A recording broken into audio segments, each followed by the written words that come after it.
I had that dream again. My small business needs to hire, but I don't use LinkedIn, and I hire wrong. So our orders get all backed up. We're drowning in paperwork, then actually drowning. Carol is fighting off sharks with a stapler, and pirates are pillaging the office copier, and then I wake up.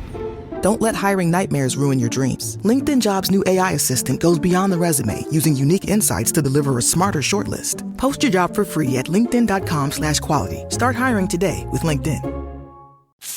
Hello, I'm Diane Morgan. If you know who I am, you know who I am. If you don't, who cares?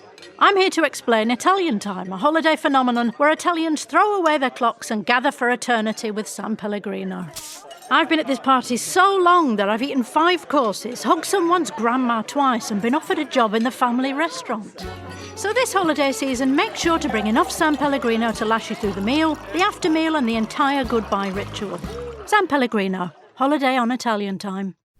Good morning, crust. It's a great day to be a bread brother. Ugh, mornings are not my jam. Or jelly. Oh, come on. Stop loafing around. I just woke up feeling hollow inside. Psst, just grab one of the new Morning Uncrustables sandwiches, like Bright-Eyed Berry or Up and Apple, filled with 12 grams of protein and tons of deliciousness. Crust, what are you eating? It's just granola, not even yogurt. No crust, no fuss. Uncrust your mornings.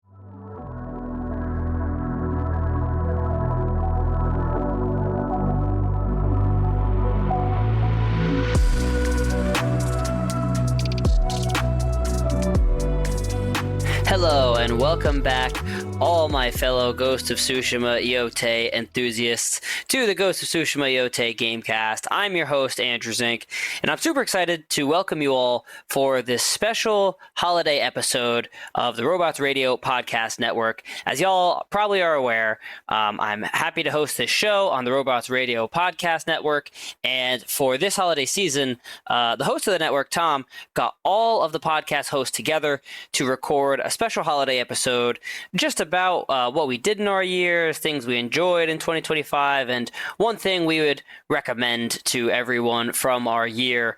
So I hope you guys enjoyed everything I added to it. And check out some of the other shows on the network as well if you hear any subjects or topics that interest you. Really fun getting all the hosts together. So hope everybody has had a nice holiday season in December 2025, and I will talk to all of y'all in the new year. Welcome to the Robots Radio Host Holiday Special episode, where we get together a lot of the different hosts across the Robots Radio Network in order to talk about some of our favorite things from the last year and recommend if you've got, like, I don't know, Christmas gift cards, or you're on vacation, if there's something cool you should check out. I am your host, Tom, or Robots. I run the network. I also host the Fallout Lorecast, the Lord of the Rings Lorecast, and the Elder Scrolls Lorecast, so you might be familiar with some of my shows. And we have a wonderful group of different hosts from different shows this week. I'm just going to name off some names and they'll introduce more about themselves as we go. We've got Jeremy and Brendan and Sergio and Preston and Sam, and I'm just going to call them Crown, and Andrew and Maverick and Wasteland Ronan. We've different people with different names. Some people use handles, some people don't. But welcome back, everybody. This is so fun every year to get together and see all of your faces, and people are listening to our voices as I'm looking at your faces. But yeah, this is a super fun time because we get to talk about all of our favorite things and share a little bit of our personalities for people to get to know us and find out what else is going on in the network. So the topic, as usual, every year is something that was a big favorite of yours from the last year. It can be a vacation, a place you went to, a book you read, a movie you saw, a game you played, something you gave a chance to that you thought wouldn't be so great, but was a big surprise. I don't know, a sandwich you ate. I don't know. But kicking us off this week is Sergio from the D&D Lorecast. Sergio, how is it going, man? Happy holidays. Happy holidays. Yeah, my name is Sergio. I am the host of the Dungeons and Dragons Lorecast. You can find us every weekend talking about D&D lore. I'm also on the Rocket Club as a co-host of the 616 Files, where we are deep diving into the Marvel history, like the Marvel universe, like in universe, with acclaimed writer, novelist Sean Hamill. But yeah, I love getting together with the other folks from Robots Radio. It's like a little family reunion every time we do one of these. Yeah, you know what? It makes me think about when I used to work for corporate business companies, and they always have their holiday thing, and then everybody's like, "Crap, I got to go back to work on Saturday for our holiday party." But this is actually fun because we don't have to go to work. We can just hang out and talk about our favorite stuff. And exactly. Yeah, man. So how was your year? What did you get into this year? Year has been pretty good. Just every week in, week out, yapping about lore, doing Tales from the Tower actual plays, which is kind of ties into what my favorite thing of the year was, which isn't brand new to me specifically, but it's something that I just started up again this year, which is running an actual Dungeons and Dragons campaign. Oh, nice. Yeah. I've run them, over the course of my life, but I hadn't run one since like 2018, like before the pandemic. Mm-hmm. And going into 2025, I was like, I want to run a campaign. I want to run a ongoing campaign. I styled it after as a West Marches style campaign, which if you're unfamiliar, it's a style of D&D campaign where people can drop in and out. Like every session is sort of self-contained, but there's a larger overarching storyline. So folks can come in, play a session like, oh, hey, I can't make it next week. Like, that's fine. Like, we don't have to cancel. Just I'll run the session for whoever does show up. Nice. Yeah, it keeps it going because that's always the hardest part is corralling all the cats, Right, exactly. Yeah. And so so I started doing that at the beginning of the year, and it's been a lot of fun. And I also started running a Curse of Strahd campaign for some of my patrons on the D&D Lorecast. I just finished up our 8th session, I think, right before I got on with y'all, and it's exactly what you expect from a D&D campaign. Bunch of murder hobos, bunch of shenanigans, bunch of puns. And that's been a lot of fun. And to top it all off, not only am I doing those, but somebody sent me an ad that our library or a Facebook post that our local library had posted, and they were looking for DMs. Wow. And so I reached out to the Arlington Public Library, and I'm like, hey, I kind of know what I'm talking about when it comes to D&D, not right. To toot my own horn, but beep beep. I would be interested in running a campaign. And so I've run a few sessions with them. Didn't run one this weekend. It was my wedding anniversary, so congrats. Props to myself for being married, finding someone to deal with me and staying married. That's usually the harder part. Right. But no, that's been a lot of fun, just like getting together, and like one of them is online, 2 of them are in person. And just being able to play with these characters, because before I was just running one shots, and you just kind of do whatever you want with these characters. Like, it's whatever. You're never going to play them again. It's fine. But having to deal with consequences and what you do and what you don't do further on in further sessions is always a lot of fun. So I'm just reinvigorating my love for ongoing campaigns this past year. Nice. Yeah. Do you find that getting back into Oh, Hilton stay, your beds are soft and cozy. No lumpy couch, no stiff futon, no shower line at crack of dawn. Oh, Hilton stay, a holiday you're saving. When you want holiday comfort you can count on, it matters where you stay. This season, enjoy spacious, comfortable rooms and friendly service when you book with Hilton instead. Hilton for the stay. Do it after so much time. And I have a feeling a lot of people went through the pandemic and probably had to stop getting together with their groups, right, and have probably been in that recovery phase over the last few years of okay, what does normal look like again? But also, what is it? I haven't done this in a while. What is it like to get back into a campaign? Do you find that it just fits like a glove and you're just right back into it? Or do you find that it just feels a little different now?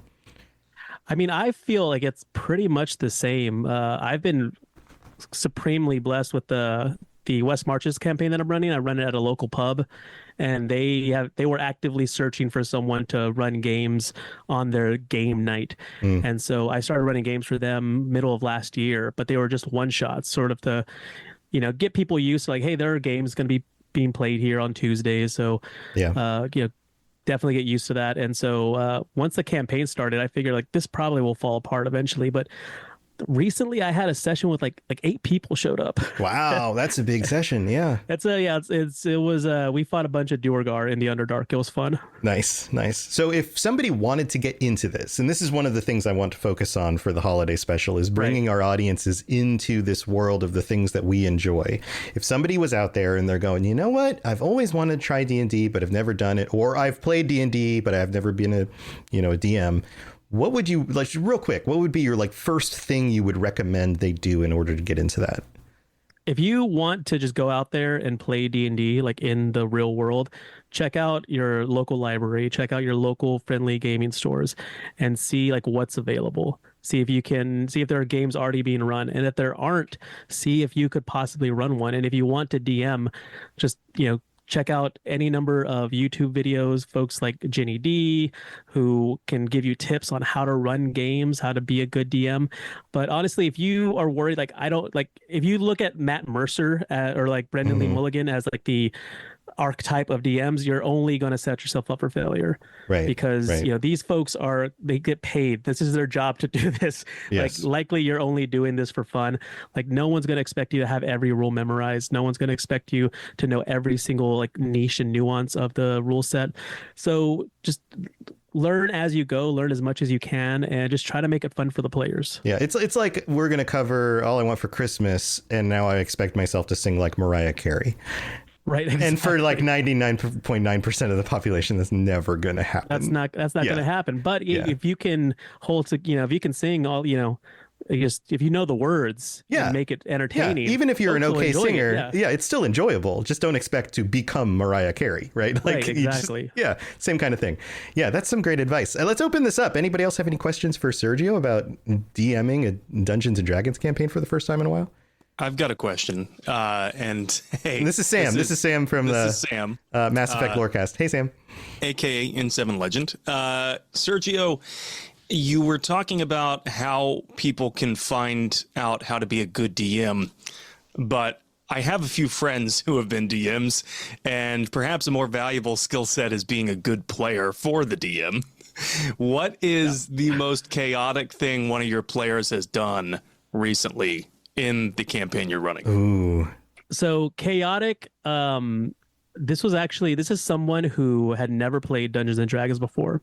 Showed up to a pub session. I run the campaign 2 to 3 weeks out of the month, and then I always have 1 month for like a one shot, for like a one off. Like I'll run like Dungeon Crawl Classics, or I'll run like Mothership, just something to sort of palate cleanser. Yeah, exactly. Yeah. And so this guy showed up the week before we were playing DCC and never played. Asked him, have you played D&D before? He's like, no. I was like, okay, well, this is like D&D adjacent, so it'll be fine. You'll catch on. And so shows up the next week where I'm actually running the campaign. So again, had never played D&D before, only played one session of a tabletop role-playing game. And so we're fighting in the Underdark. They're fighting Duergar. The final Duergar turns invisible, and so they can't see him. It's his turn. And I said, what do you want to do? And he's like, I have this spell called Thaumaturgy. It says that I can create it's harmless tremors in the ground. Can I cast that spell and cause like the dust of the stalactites to fall down and possibly expose the Duergar? And I was like, you abso-freaking-lutely can. Smart. Let's go. That's a smart one. And I'm like, I think I found the Oracle. I think I found I found the one. Yeah. This is what you always want as a DM, is for your players to get creative with their abilities and not just do the typical thing.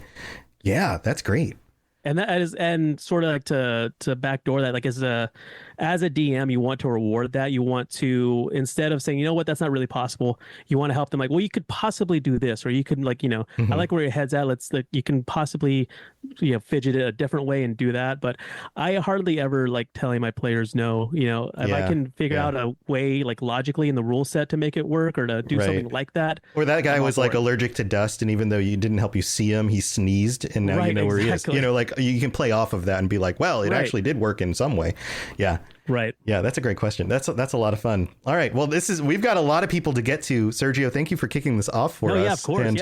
And if anybody has any questions about D&D, about the lore, about DMing, check out the D&D Lorecast. Check out Sergio. I'm sure he can get you started and give you some places to go. We're not hard to find. Yeah. And also, all of these hosts are on the Discord, on the Robots Radio Discord. They all have channels on the Discord. A lot of them have their own Discords for just their show. But if you want to get a hold of anybody or find out, or you mentioned somebody shows up on the show and you're like, crap, what were they a part of? Just join us on the Discord. You'll find everybody. We'll tell you exactly where to look. But who would like to go next? I see Void, another D&D show guy. Jeremy, Void, how's it going? Hello, how are we? I hear you're you're a little bit sick for the holidays, but you made it. Yeah. So congratulations. So, hi, I am Jeremy Geyser. I am the DM for Dungeons and Dipshits, a live play D&D podcast, the Faded Light campaign. And we just basically, I have made a world and my 4 players made their characters and I set them loose and they are on the track to dismantle a government. And they just keep on shaking off the dust from the ceilings in order to find where that hidden government is. They have been trying. Okay. Cool. They try to bend the rules, but it is very blatant that you can't do what they want to do with the certain things. Yeah. So yeah, sometimes you got to reward the creativity, but sometimes you got to rein it in. So okay, so let's talk about this year. What's on your list of top things people should try out or give a shot? Well, first things first, the launch of my show in April. That was the biggest thing that I had this year. So congratulations on that. Yes, it's always a big thing to get a new project off the ground and started, especially when you've got a bunch of other people on your podcast and get them all together and get the audio sounding right, figure it all out. Yeah, absolutely a big thing. But so let's talk about you personally though. Like what for you was something that you would recommend other people check out?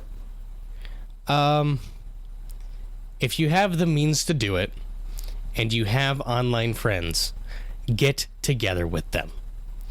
In like a physical real space? Is that what you're saying? So like get together in a go real touch space some grass in a group. Yes. Go to the park. We the 5 of us, so it was me, Sam, who plays Kanika, a chicken-like Kenku, clockwork sorcerer, my brother, Jackson Geyser, who is a human with supernatural abilities. We had Logan Williams all the way from Montana.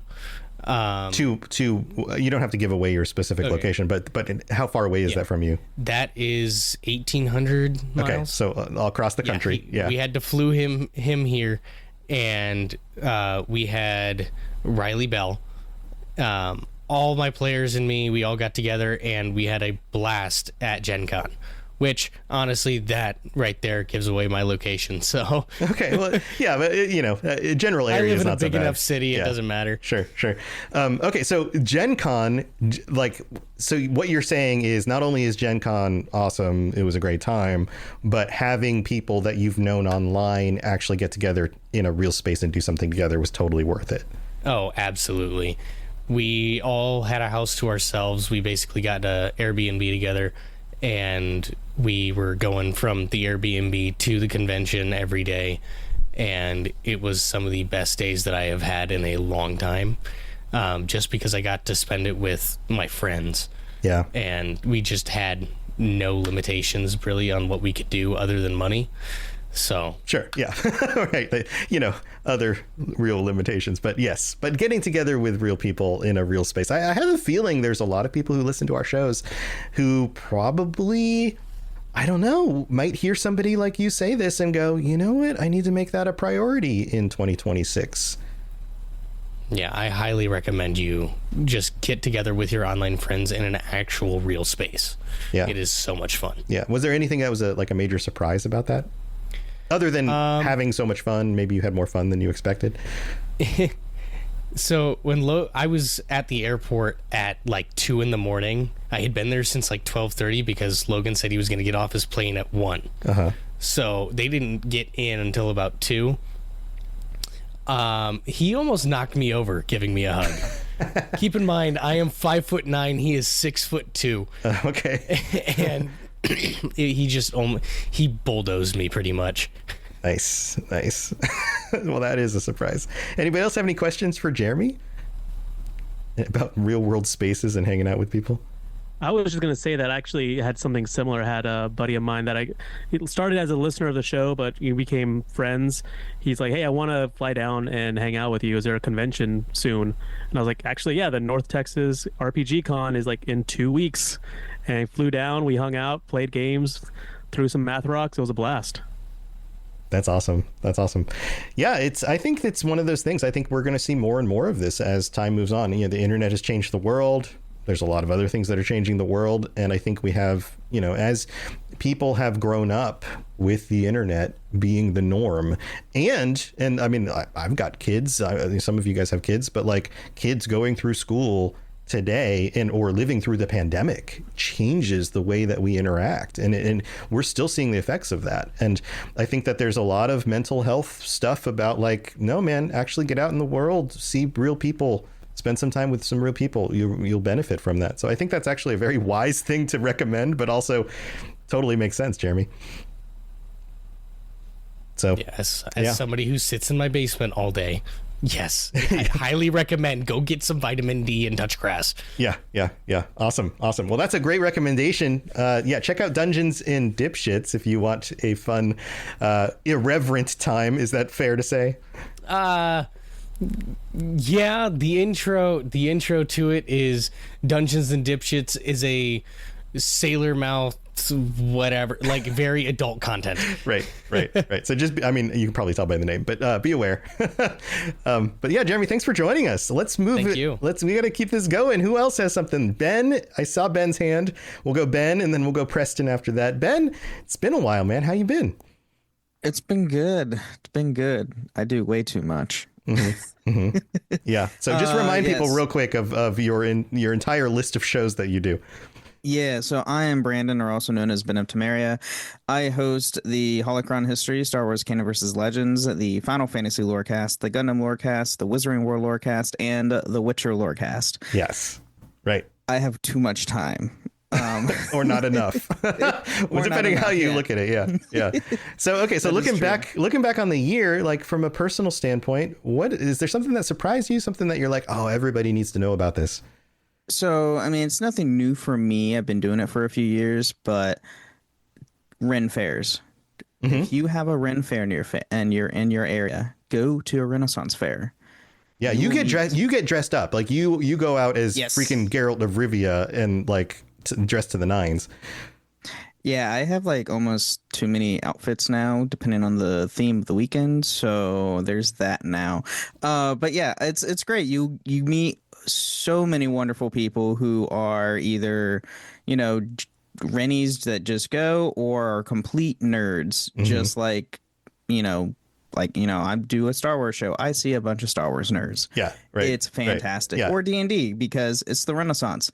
There's a lot of D&D nerds. It's great. And that is not a slight in any ways, because we are all super nerds about something, right? Like all of us. So yeah, but that's where you find. But man, this is the theme. Sergio set this up, and he's like, go to a real place and play Dungeons and Dragons. And then Jeremy's like, yeah, get together with your friends, and you're like, yeah, go to the Ren Fair with your friends.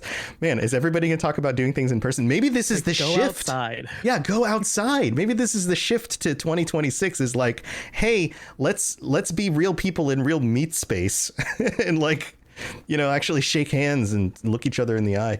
That's amazing. So do you have any specific stories from Ren Fairs this year that really did something set the others apart? The last time I went to a Ren Fair was a long time ago, and there's like, there's stage shows, and there's the food, and there's the dressing up, and then there's like they're going to play human chess, and all the different things. Is there anything in particular?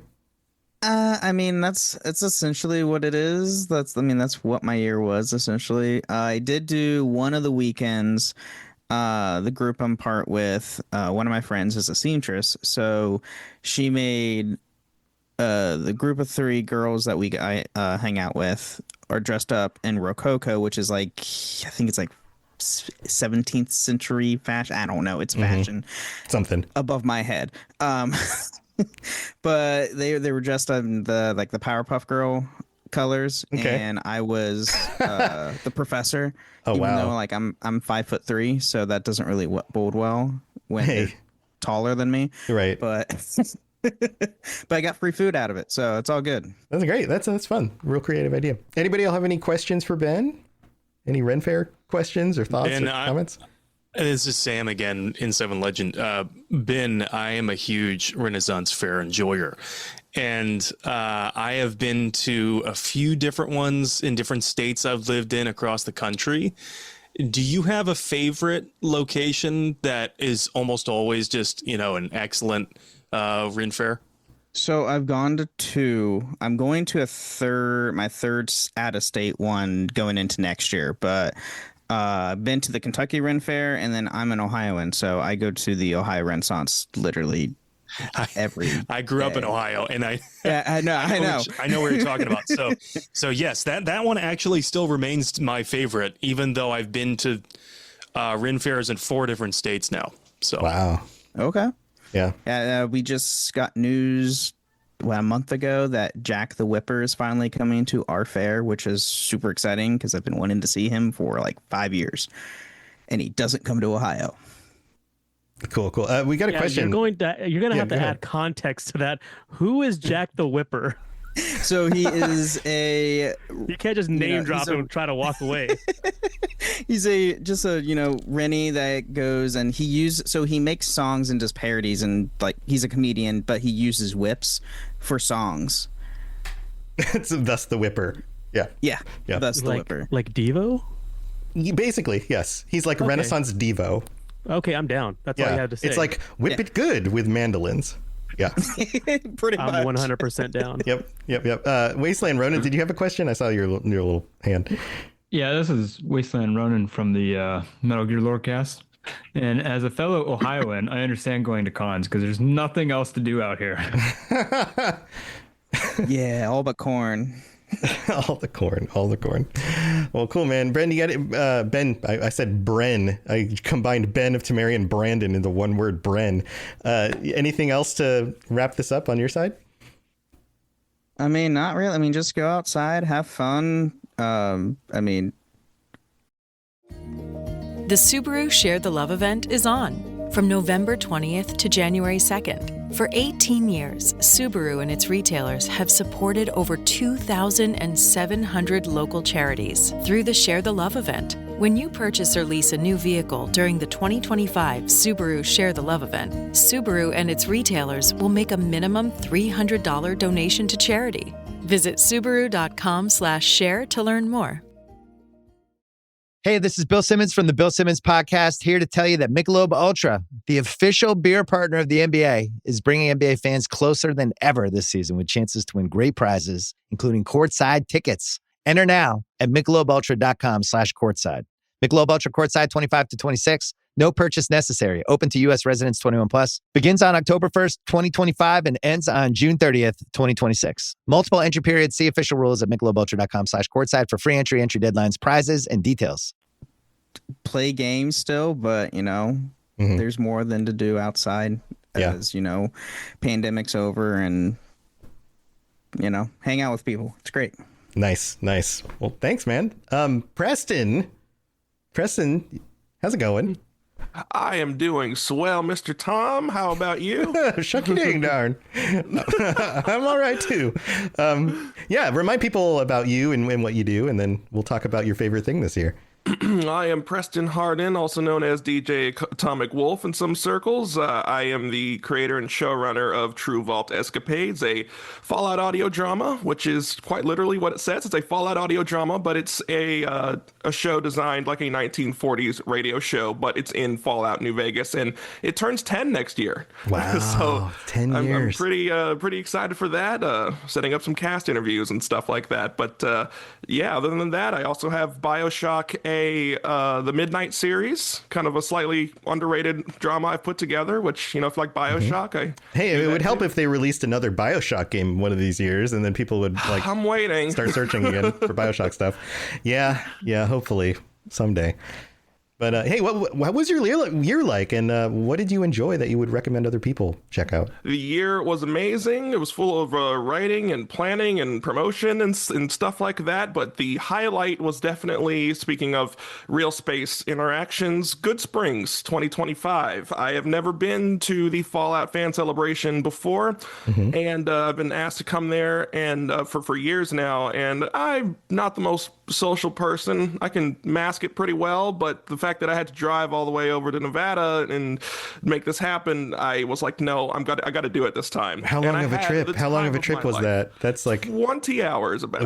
I'm from Texas, so. Yeah. Oh man, you're driving through like the west side of Texas too. Oh. Yeah. Getting out of Texas is the worst part. Oh man, yeah, that takes forever. Yeah, and I'm still trying to get over my fear of flying. That could have just cut it in half. But that aside, I absolutely love that I did it. It was the best. I met folks like Maverick. I met a lot of fans in real life. I got to do a panel with our fellow network host, Lawrence McNamara from the Modus Files. I never did a panel before. So for this to be my first con, anything like that, any sort of real space nerd interaction thing, this was amazing. I absolutely loved it, and I highly recommend people go, even if you're not a Fallout fan. It's just a really good vibe over there. Yeah, I didn't make it out this year, and it's one of those things that always pops up on my list, and I'm like, I don't know if I can make it work, but I did see all the pictures, and it did look like it was a blast. That was great. It was absolutely great. Yeah, let's open it up. Anybody have questions for Preston? Guys, I'm sorry, just to jump in here. Yeah, go, Maverick. This is Maverick. I host the Fallout Roundtable. Of course, I met Preston at the Good Springs. In Good Springs, we had some great conversations. It's not really a question, Just wanted to chime in. Yeah, you were there too. That's awesome. Great. Yeah, awesome. I was there. Very cool. Okay. All right, thanks, Maverick. Andrew, yes, Maverick was awesome. Andrew's got a question. Hey, y'all. Can everyone hear me? Yeah, man. Cool. Preston, I love True Vault Escapades. Super cool podcast. How'd you get the idea for it? I'd love to hear a little about that. It was all kind of like a weird segue. So Fallout introduced me to the media of old. So like the music obviously is a huge part of Fallout, but it was also Herbert Daring Dashwood from Fallout 3, my first Fallout, which was just these tiny radio plays. And then I started to listen to actual radio plays. I listened to one called Nick Carter, Master Detective. It ran for a very long time, but people forgot about it. I listened to it religiously, and then I one day listened in health class all the way back in high school, a 40s radio station that played a song, which I own the record of, and it reminded me of a radio intro, like a radio intro to a radio show. It was just so big band era, and I was like, I got to make a Fallout show. And that's how it started. So I used things like Silver Shroud, Nick Carter, Dragnet, etc. to just culminate this one show. And it was a brainchild in 2014, and it saw its first premiere in 2016. And so next year, 10 years old. Wow. Yeah. Cool. Congrats. Thank you. Thank you for listening. Yeah, you do a great job channeling all the, those vintage vibes into the show. So very, very cool stuff. Thank you. All right. Well, we got to keep it moving. Preston, any final thoughts? Oh, yes. I met Laura Kane, the voice of Trudy and Red Lucy from Fallout New Vegas. Nice. And I am not being paid, but she has this book. I haven't read a book in quite a bit, and I got it signed from her. It's called Twin Lakes. That's also a big highlight of the year, picking up a book after God knows how many years. And it's a sci-fi murder mystery, kind of a Stranger Things aspect. Highly recommend that. But yeah. Very cool. That's repeat the name again. So people... It's called Twin Lakes. It's Twin her Lakes. first of a chronological series, I think. And it's really good. Very cool. Very cool. Ben, did you want to chime in? I saw your hand.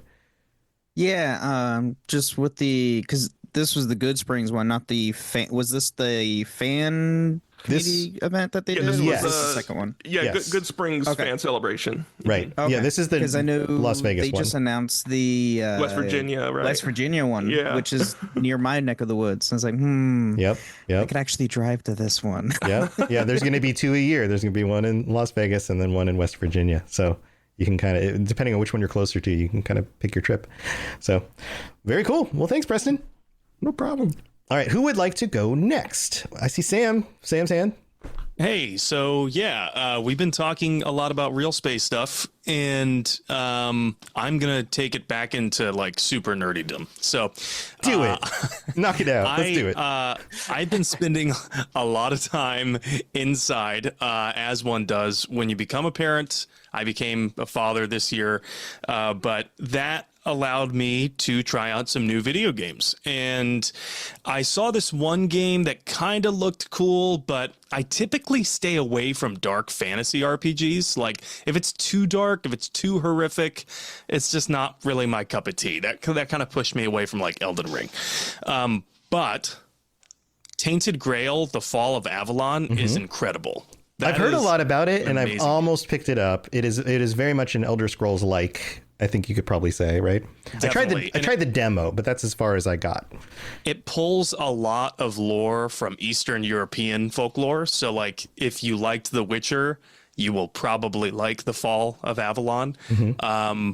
It's also it's the whole premise is like a dark retelling of Arthurian legends, like King Arthur and the Knights of the Round Table. Yeah, that's Avalon, right? That's a piece Avalon, of it.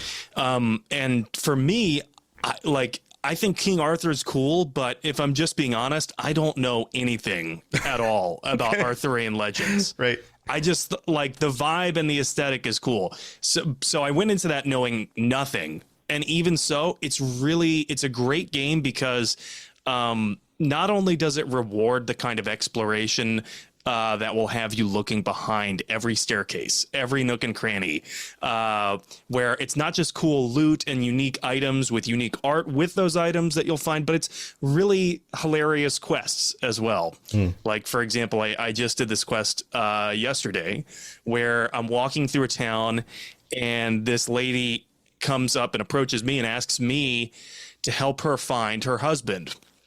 I'm like, okay, this sounds like a run-of-the-mill quest, right? Yeah. But it's not, because apparently she had been feeling like her husband was drifting out of love with her.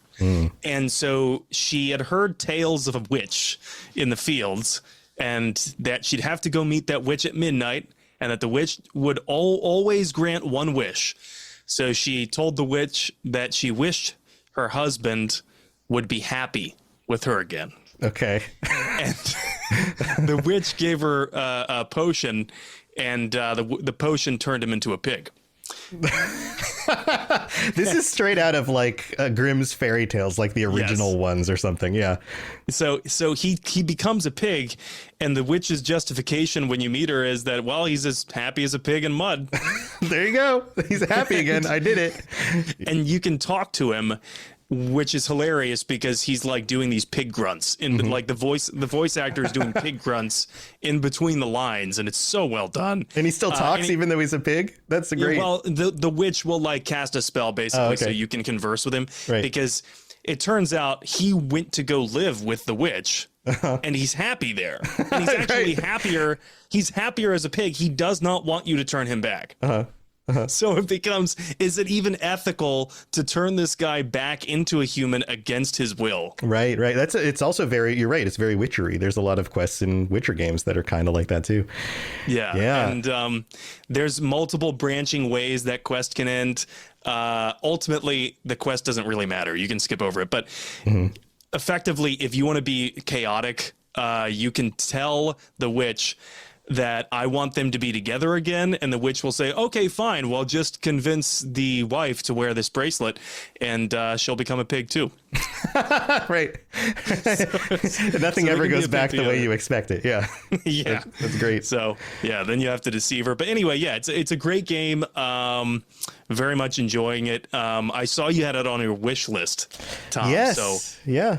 Definitely suggest it. I tried the demo a while ago. It released. It was still kind of in. I mean, it was an official release, but I heard that it was still a little buggy. And by the third act, the game kind of needs a little bit more work. And so I've been holding off because my thing is, if I buy it, I will play through the parts that I can play through now, and then they will update it, and then I won't go back and play the updated stuff because I'll be on to whatever the next thing is. So I'm kind of just waiting for the right moment to jump in. But I know that they announced some other big updates, I think just like the last week or two. So it might be about time. They just put out a free DLC yesterday. Yeah. And so it might be time to jump in for me. But I saw Wasteland Ronin had a question for you.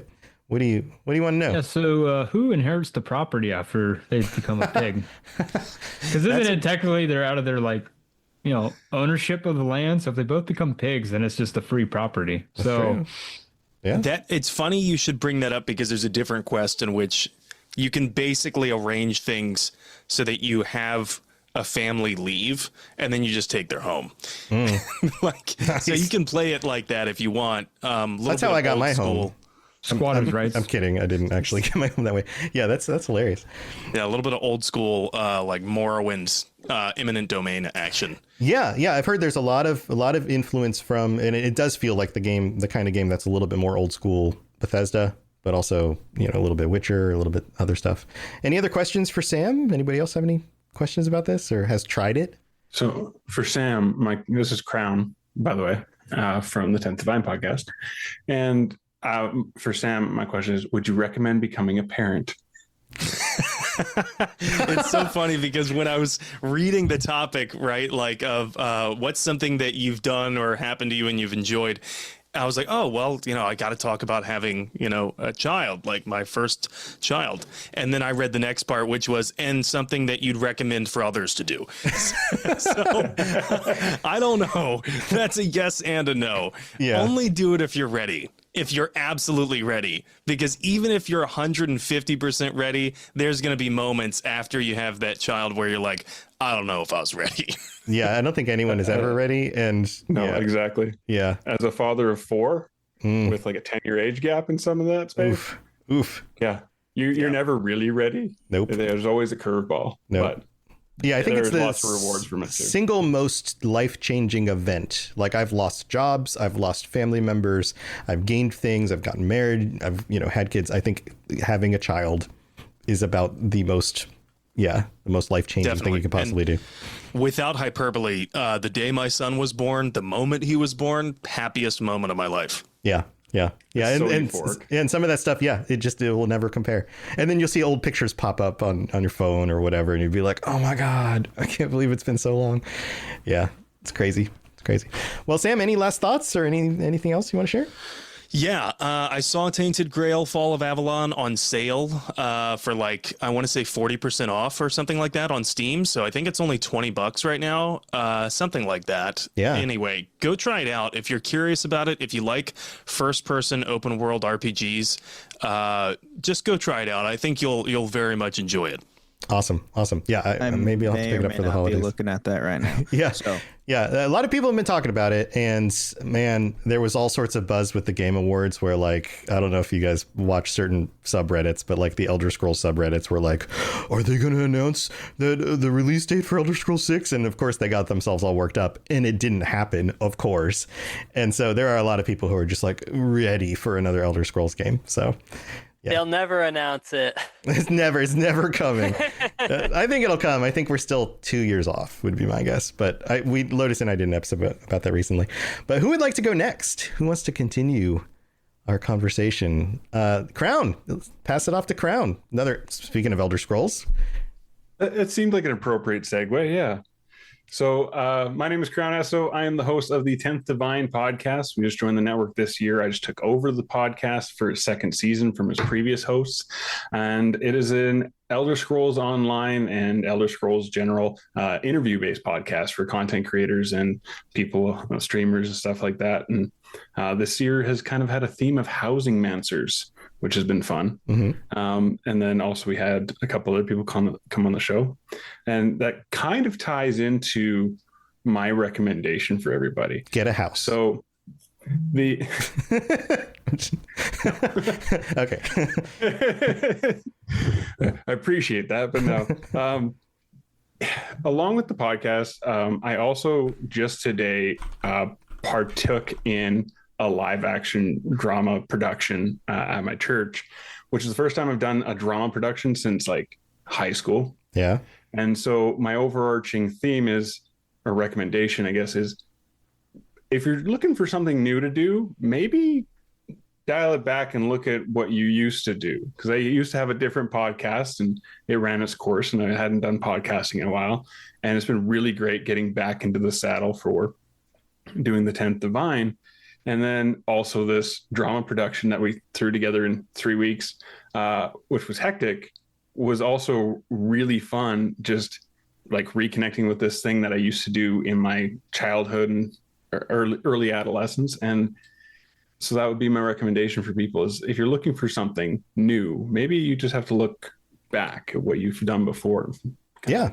Revive those things. Yeah, that's a great recommendation. I think that as you get older, that becomes kind of a natural thing to do, but sometimes people don't even think of it as doing it.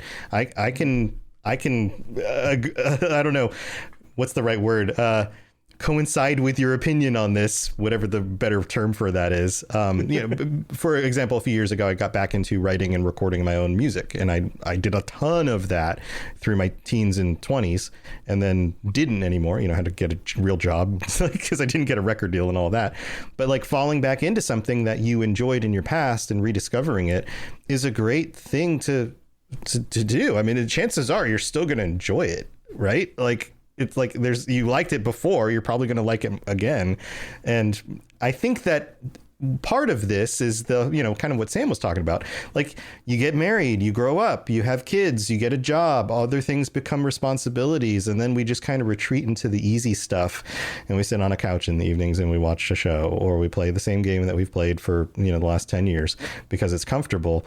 And that's fine. There's nothing wrong with that. But it also doesn't bring you that same kind of like discovery of yourself, maybe?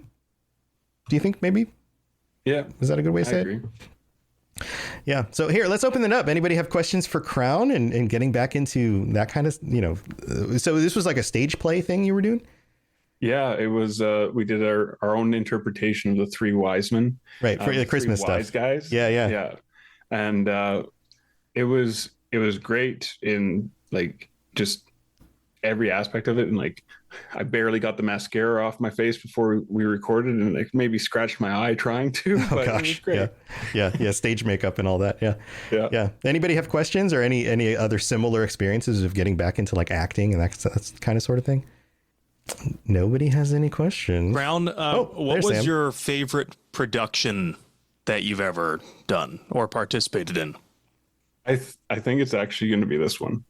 Like, we had some pretty cool setups in drama class and stuff in high school, but the fact that we slapped this together in 3 weeks with like full microphones and everything, it was so cool. And also I got to share this with my kids, so they got to see me doing this. Yeah. My oldest got to be a stagehand today. Oh, that's fun. And doing our scene changes and stuff for us. And he rocked it. He got to practice one run through last night, and then we went live with it today. And he absolutely just killed it. So that was awesome to see too. Nice. Well, congratulations. That sounds like a blast. It was. All right. Any last thoughts, Crown? No, just, Merry Christmas, Happy Holidays, everybody. And enjoy the show. Awesome. All right. Who would like to go next? We've got a few people left.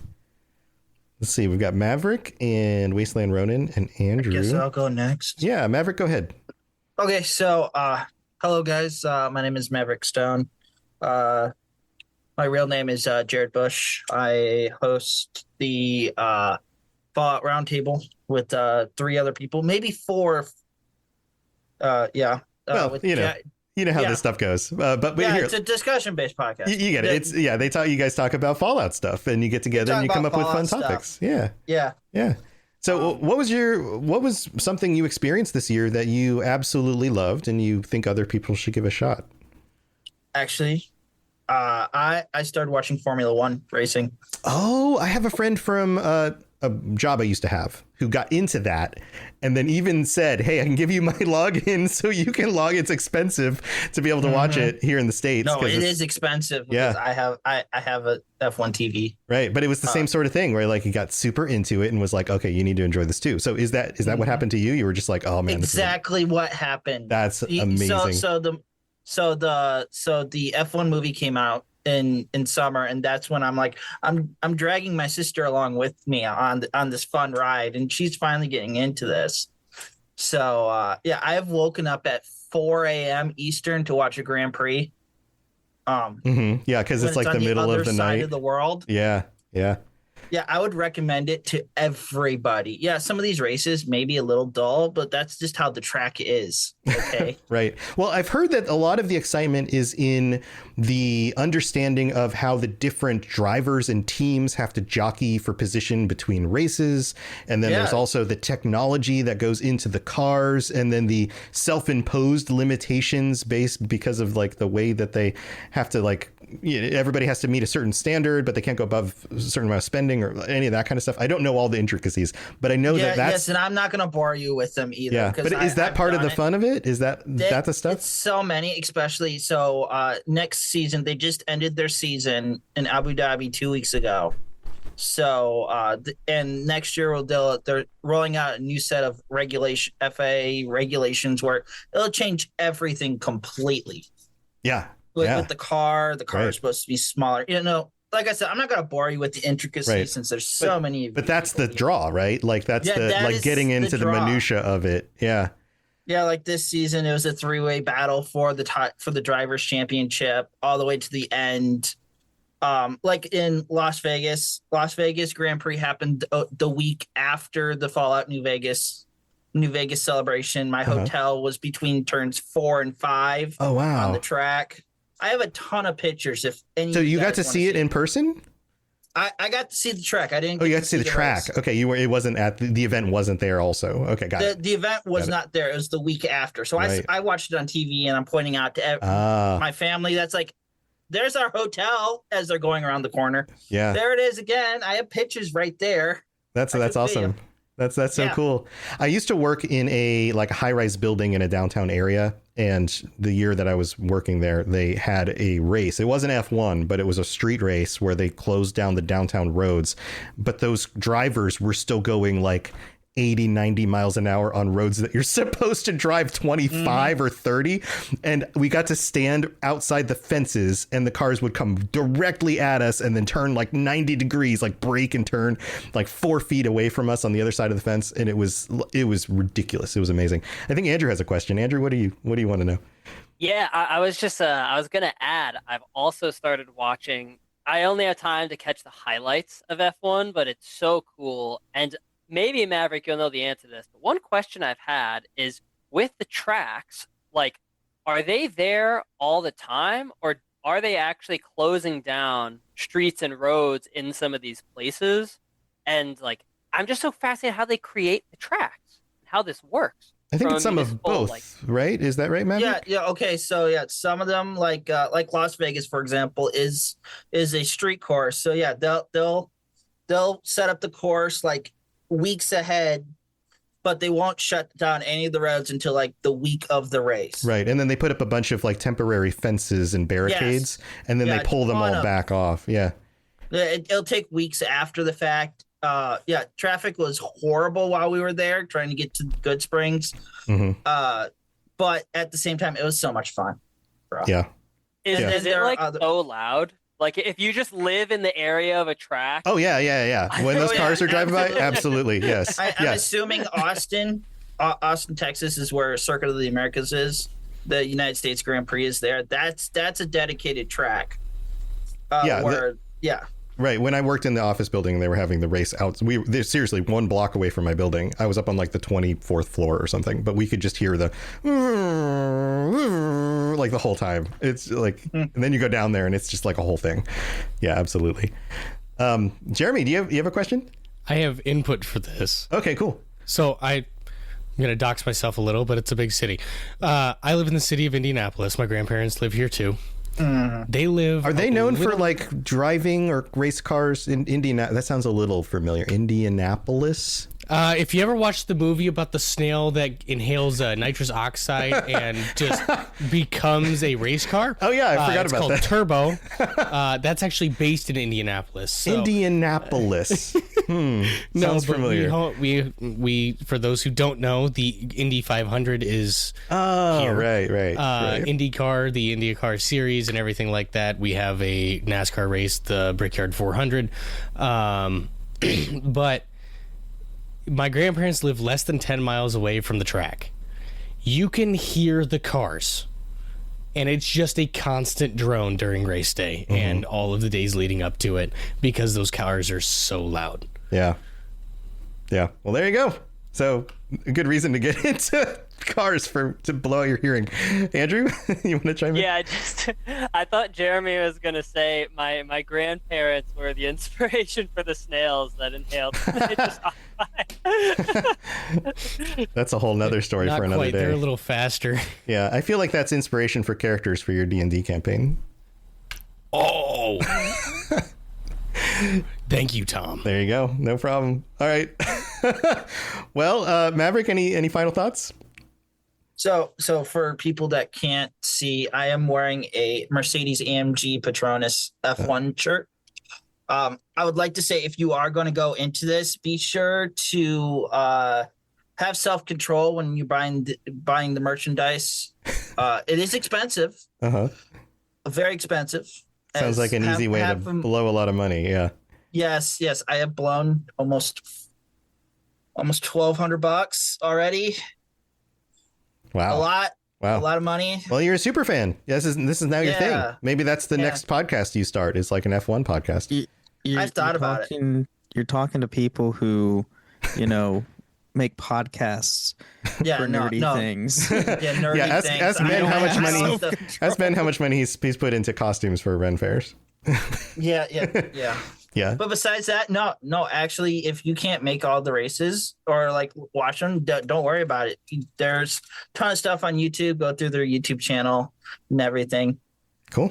Good tips. It's a ton of fun. Yeah. It sounds really cool to get deep into. So thanks for sharing that. All right, Andrew, I think you were hands up on the next. Do you want to go next? Sure. Yeah. Introduce yourself. A lot of people. This is your first time here. People may not know who you are. Thank you. My name is Andrew, host of the Intergalactic Heretic Prophet podcast and Ghost of Tsushima Yotei podcast as well. Yeah, I'll just say one thing as background. So I became a parent about 3 years ago, and in the midst of parenthood, I didn't have much time for much else. And I was just finding myself a little disconnected. I told all this to Tom when we first talked. I was finding myself a little disconnected just from my childhood growing up interests, Mass Effect, Fallout, music, all these things. So I started looking up podcasts. I found the Mass Effect Lorecast, I found Fallout Lorecast, I found D&D, I found all these things. And so for the last 2-3 years, I've just been listening to all these podcasts. And it really did just return me home, just reconnected me with my center, my interests and everything. And I feel like everybody really needs that at some point in life, especially if you're going through parenthood. A lot of people here know that. So it's super crazy to now be sitting here amongst all of you as one of the chosen few. Or, you chose yourself. I would give yourself credit too. It's one thing to listen to a bunch of creators and go, one day it'd be really cool to do something like that. It's another to actually take the step and to start doing things, because you don't know what you're capable of until you actually give it a shot. Yeah, so that in itself has also been crazy to just launch a couple shows. I've never podcasted before, so that's been really cool, really awesome. Thanks to everyone who inspired me to do this. And I'll dive into the prompt here. The thing I would recommend from this year for everyone here and all the listeners is old video games, and I'll list off a couple.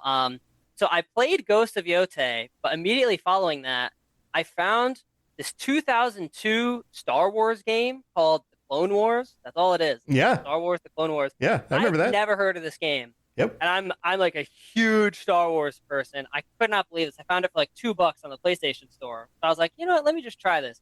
This game was awesome. It's like shooters, and you're soldiers. You're in the clone army, right? It's kind of like a tank game for the most part. There's some on foot combat that is honestly horrible and breaks the game. Okay. But it's also hilariously lovable for PlayStation 2, and they just remade it for PS5. So here's what was really cool about this. I went straight from Ghost of Yotei to this. Then I found Far Cry Primal, which was in 2016, which again, that's 9 years ago, which 2016 is now kind of an old game. That's crazy. Yeah. I know. Yeah, it's I know. crazy to think about. Yeah. Yeah, so I was realizing this, like, what quantifies an old game? And actually, I got the idea to launch a podcast because I played The Last of Us again this year for my first time. Mhm. That was 2013. Wow. That's also kind of an old game at Yeah. that point. So yeah, I was just, and so Far Cry Primal was awesome. Like, I could not, I've never even played a Far Cry game before. Oh, wow. But it's set in 10,000 BC, like right as the Neolithic Revolution is happening, the discovery of farming, creation of tools, all these things. So just a super cool setting. And between like this 2002 Star Wars game, Far Cry Primal, I just was like, there's so many cool old gems out there to be found. And yeah, that's my recommendation for everyone. Just That's awesome. That's awesome. Games, stuff you come across. Yeah, I also discovered old games again because I launched the Retro Recall show that I've been doing now for a little while and have been playing through like really old stuff. We're talking like NES games from like 1988 and stuff like that. And man, is it like some of these games I haven't played since I was a kid, and and I'm old. So it's been like 3+ decades since I played some of them, but like going back and like that nostalgia is real, man. Like both trying stuff I haven't played before, like you were mentioning, but also going back and trying stuff that I like did play. And I'm like, I don't really remember this whole thing very well. And then being surprised by it. It's a thing for sure. For sure. Yeah. So let's open this up. Anybody have any questions for Andrew? Ben?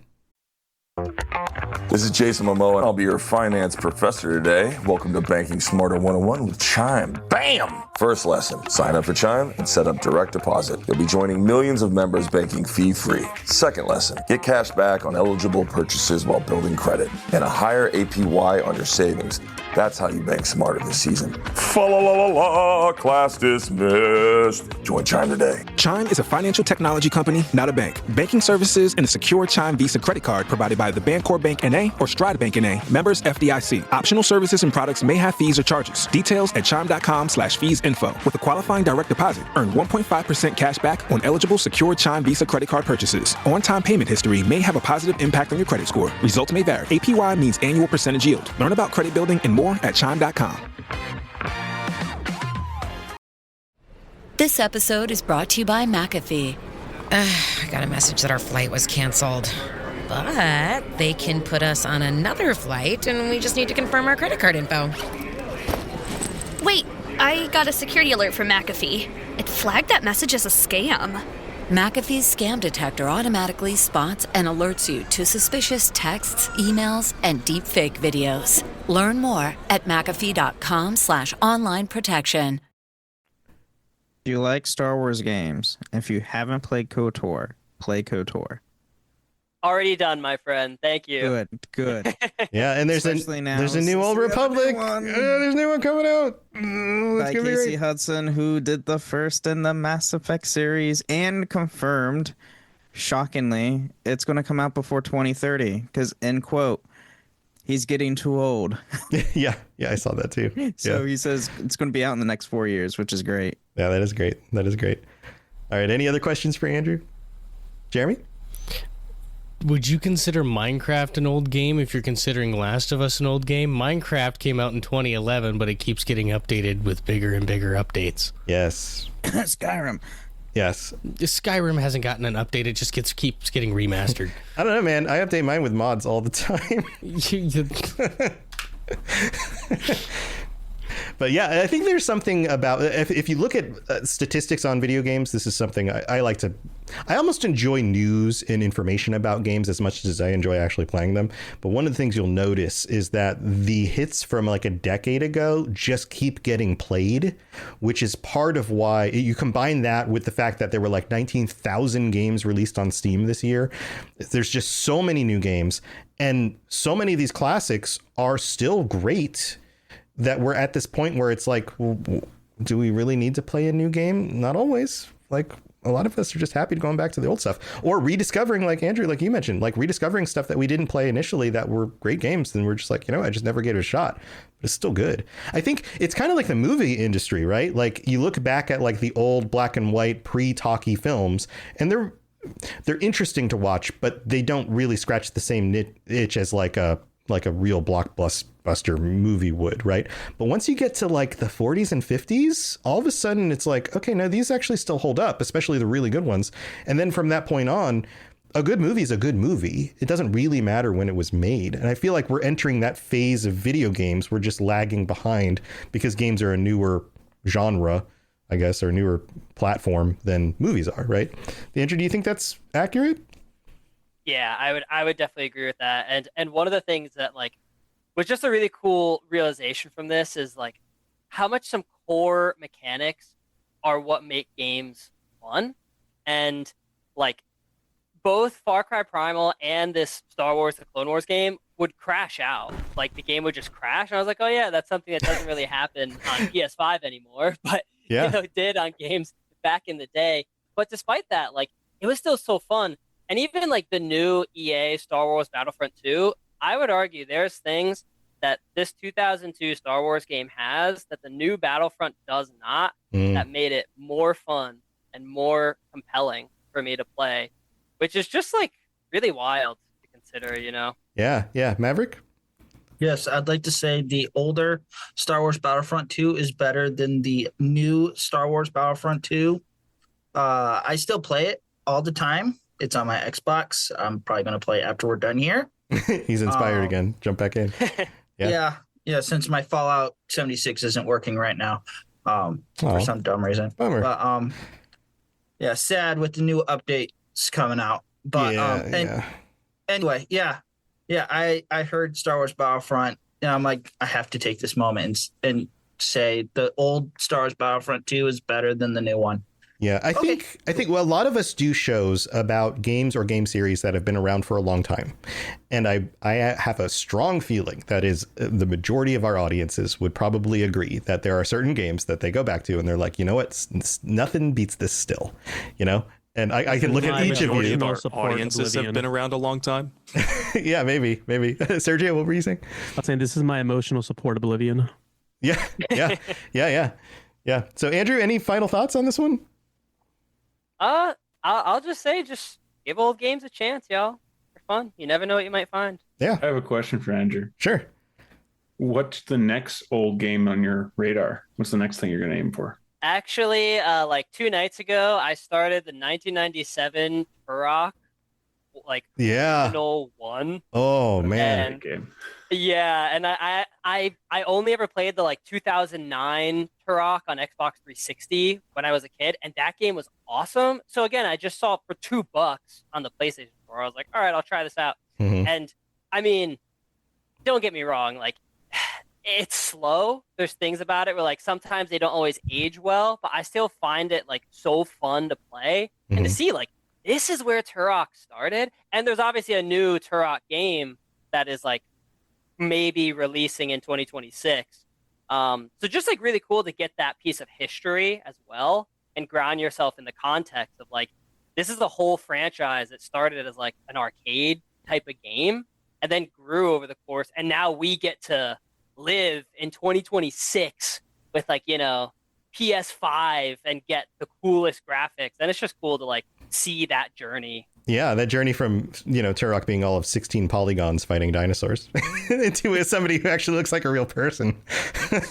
Yeah, that's great. Those games that's are great. That's all I got. Thanks, Tom. Thanks, Andrew. Thanks for chiming in with all of that. I think we're down to me and Wasteland Ronan, I think are the last two.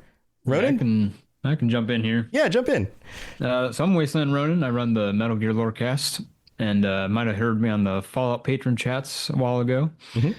This year, I'm going to touch on a little bit of a podcasting and in-person nerd stuff.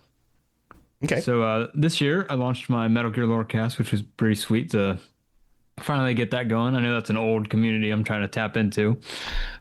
Like many of our shows, it's a series that's been around for a long time. Yeah. I've been playing that since it was like PS2. So I've been playing that since I was 6. I figured it was a good time to start my own podcast on that. But the other thing is we started a Fallout RPG style podcast, which I won't dive too much into it because it's not ready for release, but we're working on that in the background. And then coming next year, I'm starting a Battletech Lorecast, if anyone knows what that is. It's also known as Mech Warrior or Battle Droids back in 1984, which Lucasfilm, they had to change the name because Battle Droid was not available. So droids, yeah. Yep. So that's coming next year. But for in person, I recommend, first off, as somebody that has spent way too much in miniature models, if you want to get into D&D or some type of tabletop game, I would inform you to ease into it because it can get expensive real fast. But yeah, D&D, we just started one of those, like an actual in-person game, and that was really cool. And then also this year, I became a demo tester for BattleTech, so that was pretty cool to partake in. It's a voluntary thing, but being one of my favorite games and having over 300 mechs as miniatures, I think it's about time I take bigger part in the game. Nice. Yeah, so you have a similar experience to Sergio, but also the idea that you can sign up as a tester for things or to help with projects for, games and software and things like that is a very real thing. There are a lot of modding teams that are looking for people to just test out what they're doing or to learn some basic skills in order to get into stuff. But there's also a lot of indie developers that would love just the help. And if you love a thing and want to support it, that's absolutely an avenue for you, for sure. Anybody have any questions for Wasteland Ronin? Jeremy? So regarding the upcoming BattleTech lorecast, how deep into that lore are you going to get? I'm going to go until there's not a single thing left to cover. All of it. I love that. From the smallest grain of sand to the Orca mech. And for the people that don't know what the Orca mech is, it is a 200-ton battle mech that is just massive. So everything from the grain of sand on one planet all the way to the biggest mech in the entire... I think it's the biggest mech in the entire game. Wow. Yeah. Cool. And for those who don't know, BattleTech has factions and a bunch of other stuff. Correct me if I'm wrong, but I've seen a lot of different factions, all the different intergalactic maps and stuff like that. And it's almost... The lore, I believe, is just a little smaller than Warhammer. Than 40K. If I'm not mistaken. Yeah. Too bad we don't have the 40K guys on right now. I'm sure they would have been here if they could have, but they could chime in about that. But yeah, that sounds really cool. And I remember playing those games a long time ago, and all the different type models of the mechs and the different mechs. Paint you could put on them and different squads and all that stuff. Very cool. My collection now, it's a 6-foot shelf, and I need more room for models because I'm running out of room. But yeah, lore-wise, BattleTech is almost the scale of 40K itself. There's just so much lore, and it spans over a couple thousand years, and it's been out since 1984. Yeah. So it's not the same size as 40K, but I would say it's the next step down as the depth, in-depth of amount of lore that goes into it. Yeah, that's very cool. Very cool. I'm so ready for this, Ronan. Jeremy's there with you. Maybe you guys should talk about doing a lore show together or something. Do what you want, but just making suggestions if that's something that would be helpful. All right. Any other questions for Wasteland Ronin? Any other thoughts or questions? Nope. It looks like we're getting close to the end. Wasteland, thanks for sharing that. Any other final thoughts? No, that's about it. I don't think I have any other podcast I'm going to be starting, but who knows? We'll see. It's always tempting, right? Yeah, I am going to start porting it over to YouTube because I'd love to start making videos for Metal Gear and then BattleTech. Definitely BattleTech because there's a lot of stuff that the names are definitely going to get confusing. So being able to see a visual aid would be way more helpful. Yeah. Well, good luck with all of that. That's awesome. All right, I guess I'm wrapping this up. So I was going to say the Oblivion remaster came out earlier this year, back in March. And that was going to be my, you got to go back and play it. And so my Elder Scrolls Lorecast friends are going to be yeah, go back and play that. But I'm on the theme of real world stuff, real life stuff, meat space stuff. And also on the theme of being a parent. My son is 15 this year, and I don't know, 5-6 years ago, bought an electric drum set. I used to play in bands. I can play guitar and bass. I can drum okay. I do a variety of different things. And so I got him started on that in elementary school. And he was, picking up drums pretty quick. And then a year ago, he got into playing bass. He wanted to play bass guitar. So he got a bass guitar. And then this year, he's been wanting to play. He has a school band, not just like a school jazz band or orchestra, but like an actual like rock band, a school rock band. And he was like, I want to play in the band, but they already have a bass player and they already have a drummer. And I'm like, okay, well, what do they need? And he's like, well, a guitar player. And if I play guitar, I could probably play with them next year, but I have to learn it. And his birthday's in June. And I was like, you should get a guitar. And he's like, I don't know if I want to do guitar. And I was like, I started on guitar and then I learned other stuff. You're coming from the other direction, but I would highly recommend it. The more, anybody who's a musician knows, the more instruments you pick up, the more that adds to your versatility, your understanding of music, all of those things. And so he did. He was like, okay, I'll ask for a guitar for my birthday. So splurged a little bit, got him, I made a beginner guitar, but in a little bit nicer amp because, it's nice to have something that you can trust.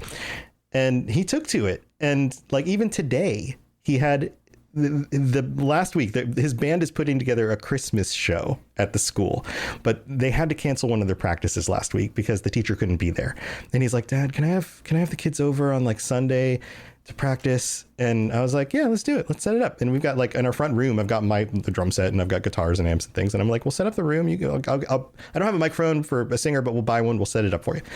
And like, totally got to be like the cool dad who was like, helping out the kids with the rock band and answering questions. They're like, what order should we put the songs in? And like, what should I do about this with stage presence? And answering all these questions that I've spent so many years and so many hundreds of shows, like refining all of that knowledge and then being like, hey guys, this is the stuff that actually matters. Focus on this. And then by the end of it, they were like, oh, we were so glad we got to come over and like, this has been so helpful and all of that stuff. So it's just so cool to be like, making connections and like just not just my son, but like his friends and also the school and the community that's there. And then the other parent shows up who happens to be one of the teachers. And she's the mom of the girl who's the singer in the band and like making all of those like real world connections, but also taking a bunch of these teenage kids who are trying to play rock music in 2025, which is like weird and vintage and old, and be like, hey guys, this can still be cool. Clearly you're still into like this kind of music. Here's how you make it your own thing and like take it, run with it. This is art, and it feels kind of similar to giving advice to people starting a podcast, because as a podcast content creator, you're creating your own art, you're doing it your own way. But there's elements that are similar, and so I guess my recommendation would be get involved. Like if you're a parent, get a little bit more involved, or going on Crown's thing, go back to the things you enjoyed and like use those. And, maybe your kids aren't in the same things you are, but maybe they will be if you just give them a little bit of an opportunity to see why that's fun and how that's cool. And like Crown, like you said, like having your kid on stage, helping do the thing with you, like these are the things that really connect everybody and make it feel worth it, so teenagers. Sam, say what you just put in chat. So I just put in the Zoom chat here, teenagers starting a rock band in 2025 is ironically very punk, right? How freaking cool is that? And here's one of the other lessons I gave them, because they were talking about like how they want to dress and what their persona of their band is and that kind of thing. And one of my recommendations was, I was in high school in the 90s. Grunge was a thing. Grunge and alternative rock became a thing because people were tired of the inauthenticity of like 1980s pop and rock and metal and all of that. And all of a sudden freaking Kurt Cobain gets on stage with his torn jeans and his flannel because it's just what he wore that day. And he's the most authentic dude on the planet. And I'm like, what does the world need now more than authenticity? In a world full of AI slop and all sorts of garbage and the internet, what's the best thing you can possibly do when you get on stage? And I was like, just be authentic and own it. And even if you mess up, own it and just play your hearts out and love what you do. And that's how you build a fan base. That's how you build an audience. And they were like, oh my God, that makes so much sense. Like it just like clicked. So yeah, very, very cool stuff. Ronan, did you have a question? Yeah, if they're not called Nirvana, we're gonna have to fix that. Yeah, well, they're not. Yeah, they're not using that name, but yeah. Sergio? Yeah, I was gonna say, growing up sort of with the ADHD / autistic brain / hyper fixated brain. I think that's like all of us, right? Yeah. Right. Yeah. And so like, you know, I love the things that I loved. Like I knew all the facts about every G.I. Joe character. I, you know, knew like way more about, you know, Thundercats than anyone probably should have. And so I always thought like, hey, like when I become a parent, I'm going to be the coolest freaking parent because all the dumb stuff that they're going to be into, like I probably won't be into it, but I'll understand. And if they say like, oh, I need this chase variant of this figure, I'm like, I know exactly what that means. Like some other normie parent will be like, oh, you like Spider-Man. Here's a Spider-Man. I'm like, no, they're looking for the black symbiote variant from Spider-Man 3. Right. That's what they want. And so, and I was right. Like all the crazy stuff that my kids are into nowadays, I hear it and I'm like, it doesn't make any sense to me, but I understand the information enough. You get the why. Well, yeah, exactly. Yeah. I get the why, not the like, you know, the what. You know, the what. That comes down to the details, and once you dive enough deep in there, you get the what. But you understand the why. Why they care about the what. Exactly. Yeah. And so yeah, it's been awesome. That's awesome. That's a great story. Ben. What's up, Ben's hand? Yeah, I was just gonna comment, like, your son learning guitar, going from bass and drums. Just commenting on that, like, get out of your comfort zone. Try something that you never thought you would, enjoy, but you turn out to enjoy. I did that last year when I got into acting and doing voice acting, or even just podcasting. Like, do something outside of your comfort zone and roll with it, and you will see how much joy it brings to your life. Right. Yeah. You don't really grow unless you're uncomfortable. I think it's one of those like timeless things, right? Like you got to get a little uncomfortable to grow. Yeah. Maverick, did you want to chime in? Yeah, I'd also like to comment. So I am on the spectrum. I have been diagnosed and everything. So I had to have my parents help me a lot when I was younger, pushing me out of my comfort zone, which in turn in high school with football, I also played the bass, but I played the upright bass, the big upright bass. Yeah. I actually have. Yeah, I've tried those before, and it's fun. Yeah, I played that. I wore the suit and tie orchestra. I know a lot lot that. So I'm like, that's right up my alley too. Holy crap, you value the fact that your parents pushed you into things that you otherwise wouldn't have tried. Exactly. Yeah. So there are some things I'm like, no, I'm never trying that. But in other ways, like football, sure, a lot of sports. I was in weightlifting for a little bit. And just some of that just went away as I grew older, did coping mechanisms, Sure. I mean, our interests change, but like it's that experience of having done the thing that you kind of carry with you, right? Exactly. Yeah. And so, I just was like, people should play more bass. Okay. Learn to have a strong back to carry that instrument wherever you go. Right. Join a swing jazz trio or an orchestra. Like, why not? Exactly. Or a rockabilly band. Sure. Why not? Right. I have played in a college symphony orchestra one time as the only bass there because the other one was sick. That was fun, but at the same time, it was scary. Yeah, but you grow because of it. Yeah, absolutely. Yeah, exactly. Absolutely. Yeah. So I think that's like to kind of wrap up my stuff. Try something new, but also if you are a parent, don't be afraid to just suggest stuff, and your kids aren't always going to jump on it. In fact, they might look at you super skeptically and tell you you're an idiot because why would I ever want to do that? But if you put enough stuff out there, it's like a platter of food at a party, right? You put enough stuff out on the table and somebody might go, oh, I haven't tried one of those before, and they'll just pick it up. Just make them aware that you will support them and that, you're there to help out. In fact, right before we started the show, we were coming home. We went out and got dinner. We were coming home and playing songs in the car. And there's a song on my son's playlist that is a band that I've loved in the past. And we got home and he pulls out his guitar and he starts trying to figure out the riff. And I was like, here, man, this is how it goes. I just sat down and showed it to him. I mean, that's how it is. Yeah. You listen, you just like that sounds cool. How do you play that? And right.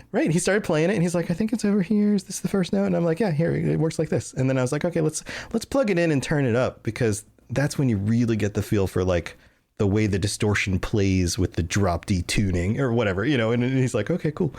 So yeah. So there you go. Those are our tips, and everybody, thank you so much for taking the time to get together, and happy holidays to everyone.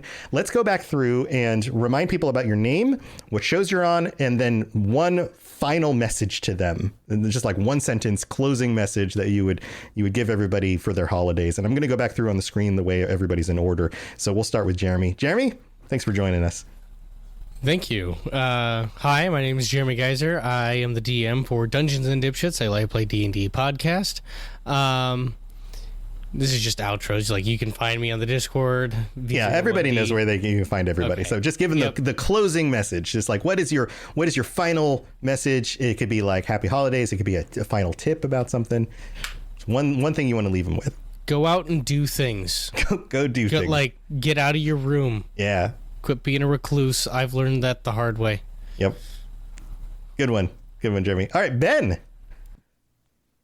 Yeah, you can. I'm Brandon, or also known as Ben of Temeria. You can find me on the plethora of shows that I host: Holocron History, Star Wars Canon vs. Legends, the Final Fantasy Lorecast, the Gundam Lorecast, the Wizard Lorecast, and the Witcher Lorecast.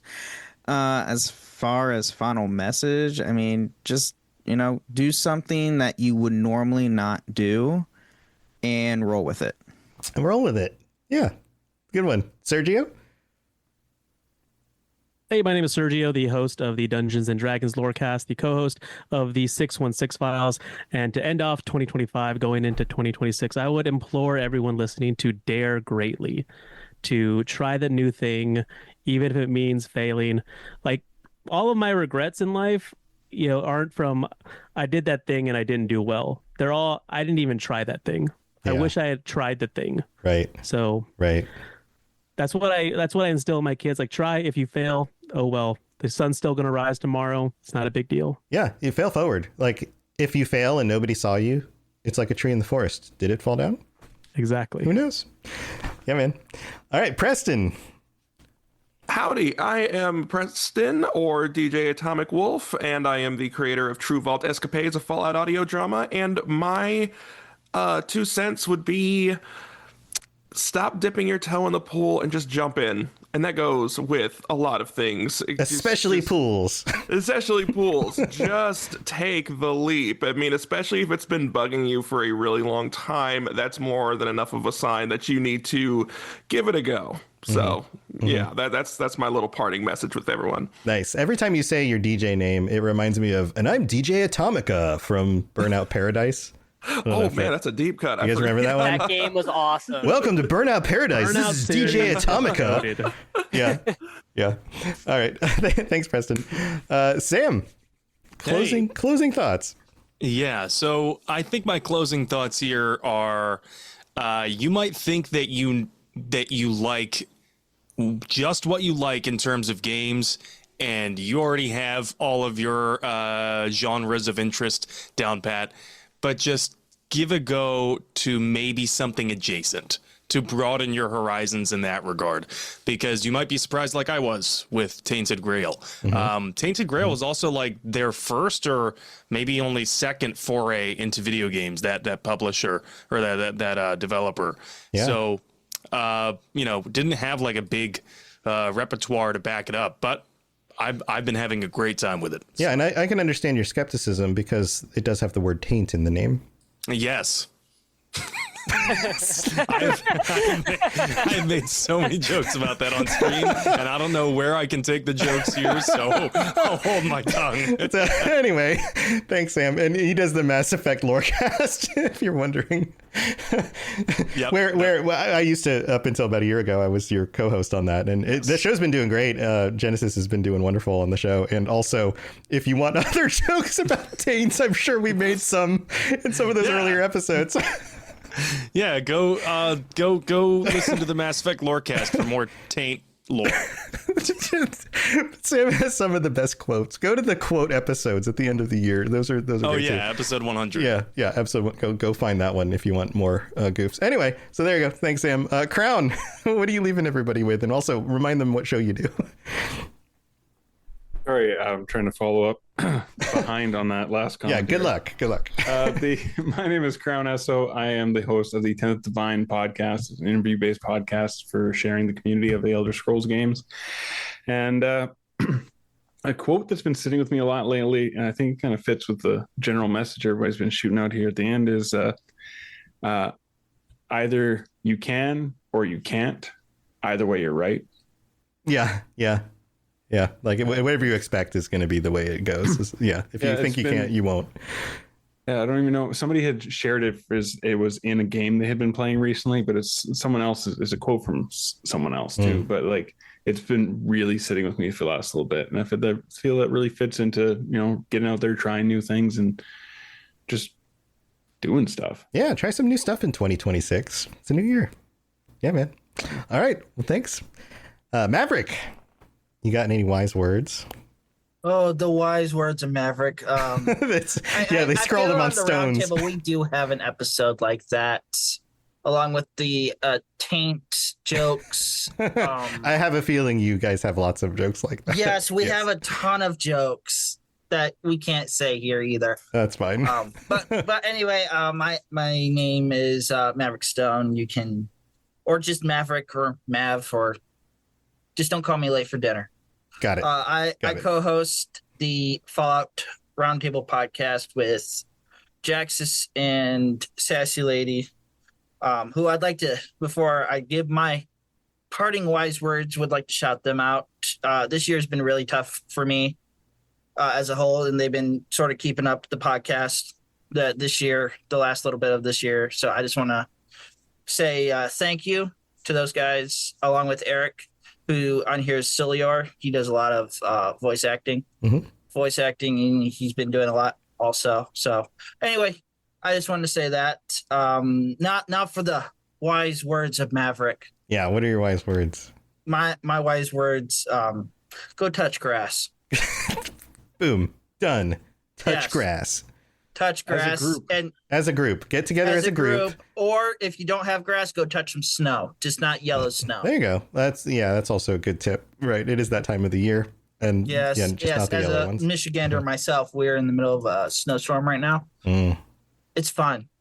That sounds great. It's 65 degrees out where I live. Yes, it is -1. Nice. Wow. Yeah. That's awesome. good. Stay warm out there. Maverick, thank you so much. No problem. Wasteland Ronin.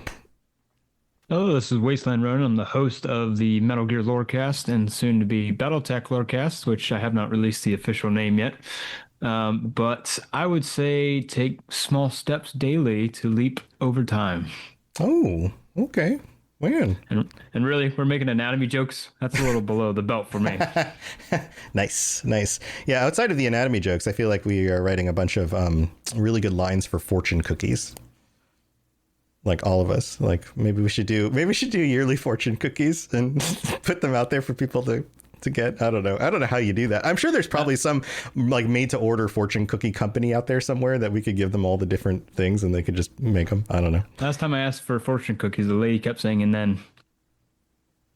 Wait, what? If you know that movie reference. No, what is that from? That was a Dude, Where's My Car reference. Oh, was it? Oh yeah. Yeah. Look up on YouTube. Yeah. I never saw Dude, Where's My Car? I know of the film, but I never did see it. Yeah, look up "And Then" on YouTube and it'll pop up and you'll be cackling. It's hilarious. Got it. Well, thanks for joining us, Wasteland. And then Andrew, it's just you and me left.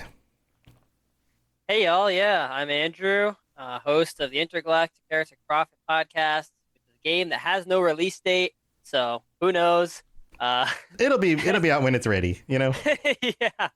And Ghost of Tsushima Yotei Gamecast. I'll just say happy holidays to everyone and chase your passions. You know, find things you're passionate about, and that's how I found Robots Radio. I mean, I felt like, in the early years of parenting, it can be just so tiring. At the end of every day, I was just feeling like, man, I'm exhausted, and oftentimes just watching TV, and then just feeling like, am I really like loving this right now? You know, and that's how I got led to Robots Radio. Like, what did I love? And for me, that was Mass Effect, Fallout, and all these years later, I'm sitting here with all of you. Yeah, that's awesome. Crazy. That's awesome. Yeah, it feels good to be a part of something. It feels good to be able to like make a thing rather than consume a thing. I think maybe that'll be I guess I have to wrap this up. So maybe that'll be my thing is like, if you find yourself regularly for your own entertainment and just kind of, in your spare time because work is stressful and family life is stressful or whatever, if you find yourself constantly consuming things and feeling empty from that, make something. Think about making a thing. Now, maybe that's not a podcast. Maybe it is. Maybe I'm sure there are people out there who are like, you know what? I'd love to start a podcast. And I would be remiss to not say, hey, come join the Rocket Club. I can help you out. But outside of that, maybe that's not your thing. Maybe your thing is, I want to act in a play. I want to DM a Dungeons and Dragons game. I want to start pickup games of basketball in my neighborhood. Whatever it is, make a thing, make a team, make a product, make art, get out and like add to the world in a place where there's so much, I don't know, AI garbage and all sorts of inauthenticity. Be a human being and make stuff and share it with other humans and get out there and be with some other people. Ronan, did you have one more thing you want to chime in with? Yeah, and for those people that, they don't want to make their own podcast, if they don't want to do that or whatever, they can always support their podcast, write into your podcast or even send in a single question, because someone else out there might have the same question you do. And just by that quick little snippet, you could change like the entire way people think about the game, or maybe like, add more information to it. So yeah, there's so many ways to support your podcast that you like. Yeah, and I talk with a number of people. I try to answer people's questions on our Discord all the time, and sometimes I end up responding to people who they will shy away from doing something like a podcast because they'll look at a lot of us who are the hosts for our shows, are the voice for our shows, and they'll assume that they have to do everything else. They're like, but I don't know how to edit. I don't know how to write a show. I don't know how to post it online. I don't know how to the hosting. I don't know how to get advertisers. I don't, like all of these other things. But oftentimes shows are made up of people who specialize in individual things. So maybe you're really good at writing something, but you're not the right person to be the voice and to be talking to the microphone. So team up with somebody, find somebody who helps support that. There's ways of combining your efforts. You don't have to go it alone, that sort of thing. So yeah, get to know people and, touch some grass, I guess, is the whole message of that's our holiday message this year, is go touch some grass, everybody. But we're going to wrap up the show. Thank you, everybody, for being here, for continuing to listen to all of these shows, and for your support of the network, whether that's simply just continuing to be here and listening, sharing the shows with people that you know, or supporting us on Patreon or any of that stuff. And I know we all have some wonderful plans for the next year for more content and things that we are putting together. And we'd love for you to continue to be a part of that. And as always, if you want to get a hold of any of us, if we've said anything tonight that you were like, oh, I want to check that out, or I want to get involved with doing the thing that you mentioned, feel free to jump on the Discord. There's a link in my show notes for my shows. And I know a lot of you guys have links for the Discord, and you can even just Google like Robots Radio Discord. You'll find a link, and then come join us on there, send us some messages, and otherwise have a wonderful holiday. Enjoy some time with your friends and family, touching grass or snow, as long as it's not yellow. And we'll see you next time. Bye, everybody. Take care. Bye. Bye, all. Bye. Bye, all. Good morning, everybody.